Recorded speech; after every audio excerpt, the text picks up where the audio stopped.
Il est déjà important de dénoncer le jeu malsain très vicieux de André Luther Meka, et je parle en lien avec les réactions, les comportements, les attitudes du CNC, parce qu'il tente de faire comprendre non seulement à l'opinion, mais au CNC ce n'est pas moi, c'est lui qui dit des choses dangereuses. Prenez des notes, je vous en prie, monsieur Meka. C'est ce monsieur qui dit des choses dangereuses. Vous êtes un homme. Non, il faut être formé. Monsieur Meka, je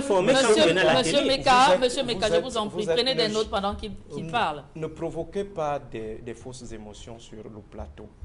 Je crois que Maître Ali a été clair et tout le monde a compris. Il a parlé de la décapitation politique. C'est vous qui ajoutez ce concept. Non. C'est vous qui ajoutez ce concept. Non, monsieur. J'ai pris des notes. Parce que après, on va commencer à faire le reproche à la présentatrice de n'avoir pas recadré parce qu'on a estimé non, laissez la présentatrice. J'ai demandé à Maître d'aller plus loin. J'ai pris des nominations. Oui. Parce que vous voulez orienter le sens du propos clair. Non, moi je voulais comprendre le fond de sa pensée. Et il a dit dans la logique de l'extermination. Pourtant, il parle de la décapitation politique. Il a parlé de répression servie, décapiter l'élite du Nord. Il a parlé de décapitation politique, point barre. Et j'ai parlé de putschistes.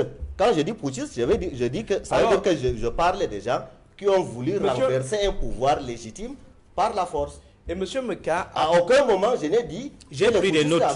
J'ai pris les notes, maître. J'ai pris des notes. Et monsieur Meka nous a fait savoir tout à l'heure que nous faisons dans des, je sais pas, des ragots, dans des trucs. Peut-être c'est lui. Peut-être c'est lui. Lorsqu'on parle des rivalités internes au RDPC, dans le maillot, ça va. Dans l'extrême nord, ce n'est pas du virtuel. C'est quelque chose de réel.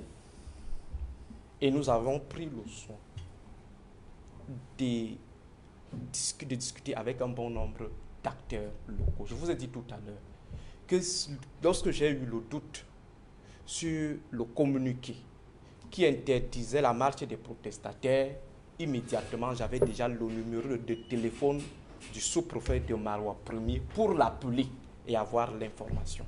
Donc notre démarche est méthodique et elle est rigoureuse. Pour ce qui est donc des alliés, tout à l'heure, lorsque j'ai parlé de la défaite automatique du RDPC dans au moins 2 grandes régions du Grand Nord, c'est parce que nous avons tenu compte de ce qui se trame ou de ce qui est désormais perceptible au sein de cette majorité présidentielle. Je peux prendre le cas du meeting de Garoua, parce que M. Meka estime que nous ne faisons pas le terrain. Si je vous dis par exemple qu'il y a un griot qui a été stoppé par l'équipe de Issa Chiroma, parce qu'il continuait de dire serviteur de Paul Biya, c'est cela, le griot là a été stoppé. Le griot, c'est celui qui fait pam, pam, pam, pam, pam, on lui a dit arrête. Arrête l'équipe, je parle bien de l'équipe de M. Issa Chiroma, il nous suit.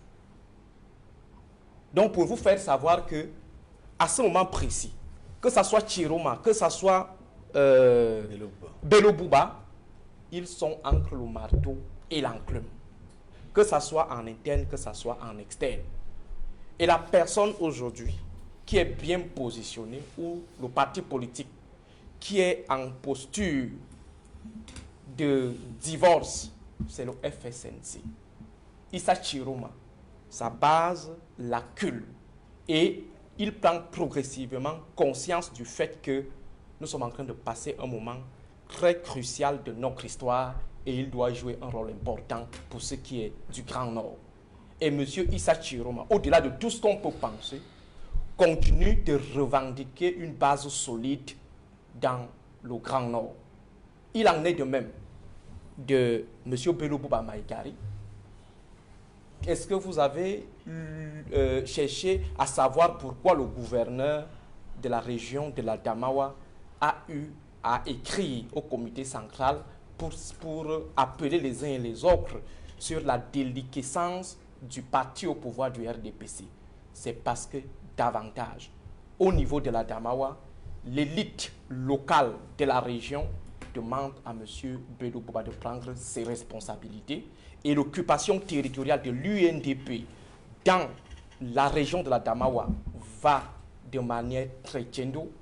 Et aujourd'hui, il est clair que si M. Bello Bouba ne se prononce pas de manière étanche, il risque soit faire face à des défections ou alors à un renversement. Mais pour M. Issa Chiroma, je crois qu'il est en train de comprendre le message de la population et tout le monde sait aujourd'hui que l'élection présidentielle au Cameroun, au-delà de tout, le heartland, le cœur des élections, c'est le Grand Nord. Je voudrais réagir très rapidement. En quelques secondes. Pour dire à Dr Aristide Mono de faire attention parce que ce qu'il est en train de dire que les ministres alliés du président Paul-Biya complotent derrière le président Paul-Biya. Ce n'est pas un complot, monsieur. Mais ce n'est pas un complot. Et je vous rappelle, et je rappelle, Julien, et je rappelle que parmi ces deux partis, un seul qui a une alliance écrite avec le RDPC, c'est l'UNDP. Le RDPC n'a pas, en tant que parti, n'a pas de contrat, n'a pas de lien avec le RDPC. C'est plutôt monsieur le président du parti politique qui a une alliance, une entente avec monsieur Paul Biya, même pas avec le RDPC. Je voudrais vous parler politiquement. Voilà, donc il n'y a pas de complot. Je voudrais vous parler politiquement et ce que j'entends et ma perception. Le complot, vous dire que vous êtes en train de dire, en faisant le signe, pour démontrer que ceux qui sont dans le gouvernement du président Paul Biya, notamment le ministre Issa Chiroma, le ministre Bello Bouba, n'y sont plus et complotent contre le président Paul Biya est une chimère. C'est ce que vous êtes en train, c'est des signaux politiques que vous êtes en train de nous dire, qui ne sont plus avec nous, qui sont déjà avec l'opposition. Vous l'avez même dit clairement que le ministre Issa Chiroma est même entre le marteau et l'enclume. Oui. Moi, je vous certifie que c'est faux, parce que vous ne pouvez pas être dans le gouvernement du président Paul Biya. Vous ne pouvez pas avoir toute la confiance du président Paul Biya et comploter contre lui. Je crois que le ministre Chiroma devrait vous répondre, parce que sinon, cela décrédibilise même son action dans le gouvernement. Je voudrais également vous dire... Vous allez attendre en vain. Ah, d'accord. Bonjour les enfants, c'est papa. Mon mur est un asile psychiatrique à ciel ouvert et ma salle d'attente est toujours bondée. Bienvenue à la clinique les enfants. Cette capsule-ci est spécialement dédicacée à tout le bloc populaire, à toute la résistance du Grand Nord. Si aujourd'hui le vent du changement souffle de manière réelle, si le changement commence à paraître comme une réalité au Cameroun, c'est grâce au peuple du Grand Nord. Et il est important que nous comprenions que le Heartland, le cœur même du ballot, quand le cœur du ballon lui-même il tremble, tout le reste de la structure doit suivre. Et il est important que vous le sachiez. Le peuple du Grand Nord aujourd'hui, avec ses leaders, ont décidé de passer de l'état de mouton du Nord à loup assoiffé de liberté et de justice. Et vous savez très bien, et tout le monde le sait, ça a toujours été la clé de la libération du Cameroun. Et ceux qui doutent encore que la clé de la libération du Cameroun est désormais entre les mains du peuple. Parce que c'est ça, la clé a toujours été entre les mains du peuple. C'est le peuple qui n'a jamais vu la clé.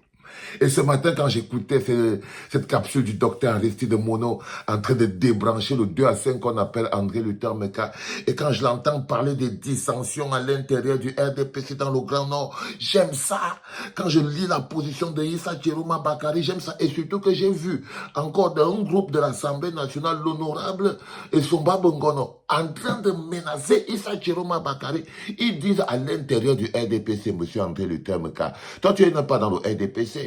Si tu étais dans le RDPC, tu saurais que Issa Chiroma Bakari a déjà tourné le dos. Il veut déjà jouer le prochain match. Issa Chiroma Bakari est déjà en train de se demander quelle est la position qu'il va obtenir après 2025. Il ne veut plus être assis à côté du RDPC. C'est ça qui est la vérité. Et ça se parle dans les groupes WhatsApp de l'Assemblée nationale. Ça se parle dans les groupes WhatsApp du RDPC. Il y a un mot là même qui a dit que si Issa Chiroma Bakari ne veut plus fonctionner avec Paul Biya, qu'il déclare sa candidature. C'est là où ils attendent Issa Chiroma. Ils attendent que Issa Chiroma déclare sa candidature pour qu'il arrête. Pour qu'il arrête. Donc il veut faire croire aux gens que le docteur Aristide Mono est venu de mettre en lumière un secret. C'est pas un secret. C'est pas un secret, c'est que le peuple du Grand Nord et même les élites du Grand Nord, jadis corrompues, aujourd'hui se rendent compte que le ridicule est plus mortel que la corruption. Et ils en ont marre d'être ridicules. C'est pour ça qu'avec cette force-là, nous devons ouvrir le premier podcast de la journée avec force et énergie pour qu'on puisse avoir la route claire pour la journée, les enfants. Merci au docteur Aristide Monod d'avoir porté la voix du Bloc populaire et d'avoir débranché dans la classe et dans la clairvoyance cette sardine sans tête qu'on appelle André Luther Meka. C'était un plaisir pour moi. Bon réveil, les enfants. C'était papa.